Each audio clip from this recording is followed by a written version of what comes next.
नमस्ते दोस्तों। रिश्ते तो बन जाते हैं, लेकिन कुछ बातें ऐसी होती हैं जो शादी से पहले करनी बेहद जरूरी हैं, खासकर पैसों की बात। हाँ अर्जुन, और ये सबसे मुश्किल भी होती है। अक्सर लोग इसे टाल देते हैं, पर क्यों? सही कहा प्रिया। हमारे भारतीय समाज में पैसे की बात करना थोड़ा अजीब लगता है।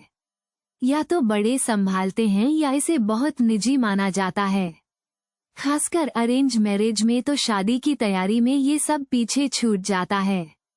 बिल्कुल, और फिर शादी के बाद पता चलता है कि एक पार्टनर को विदेश घूमना है और दूसरे के ऊपर तो बड़ा एजुकेशन लोन है। ये तो बहुत बड़ी गलतफहमी हो जाएगी। यही तो बात है। इससे सिर्फ उम्मीदें ही नहीं टूटती, बल्कि भरोसा भी हिल जाता है।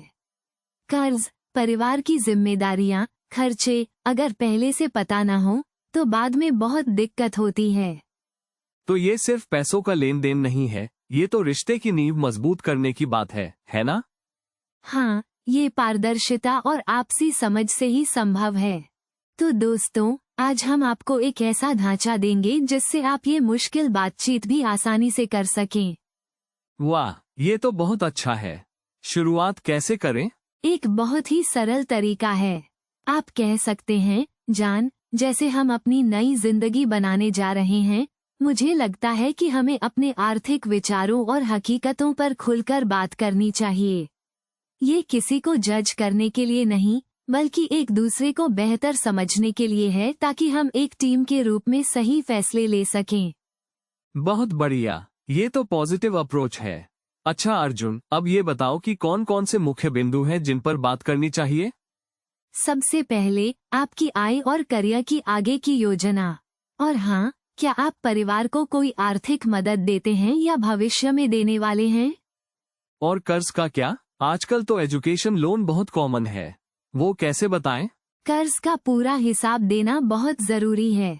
Education loan, personal loan, credit card bill और हाँ, परिवार पर कोई कर्ज जिसकी आप जिम्मेदारी लेते हैं। सब खुलकर बताएं। तीसरा, बचत और निवेश। आप क्या बचा रहे हैं, कहाँ निवेश कर रहे हैं और आपके वित्तीय लक्ष्य क्या हैं? घर खरीदना है, रिटायरमेंट है या बच्चों की पढ़ाई? लड़कियों के लिए स्त्रीधन पर भी बात होनी चाहिए। स्त्रीधन एक जरूरी बात है, अक्सर लोग इसे भूल जाते हैं। और अर्जुन, खर्चों का क्या? एक को महंगी शॉपिंग पसंद है, दूसरे को घर में रहना। बेशक। चौथा बिंदु है आपकी जीवन शैली और खर्च करने की आदतें। आपकी प्राथमिकताएं क्या हैं?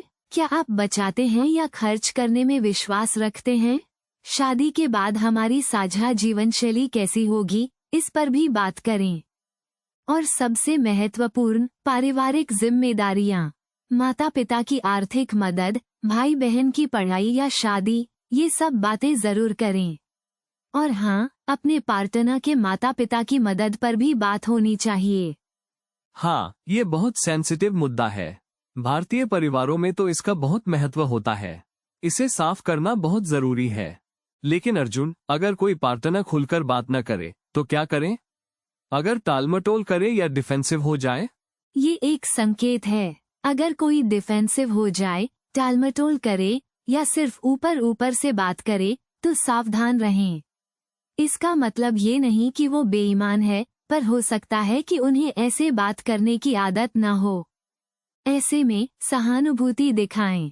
कहें कि मैं समझता हूँ कि ये शायद मुश्किल है, पर हमारा रिश्ता मजबूत बनाने के लिए ये जरूरी है। पहले आप अपनी तरफ से पूरी पारदर्शिता दिखाएं, और अगर फिर भी मुश्किल हो तो एक फॉलो अप का सुझाव दें। मेरे माता पिता सब संभालते हैं, ये भी एक आम जवाब है। ऐसे में क्या करें? हाँ, उस पर भी बात करें कि भले ही माता पिता संभालते हों, पर शादी के बाद तो हमें ही एक टीम बनकर चलना है।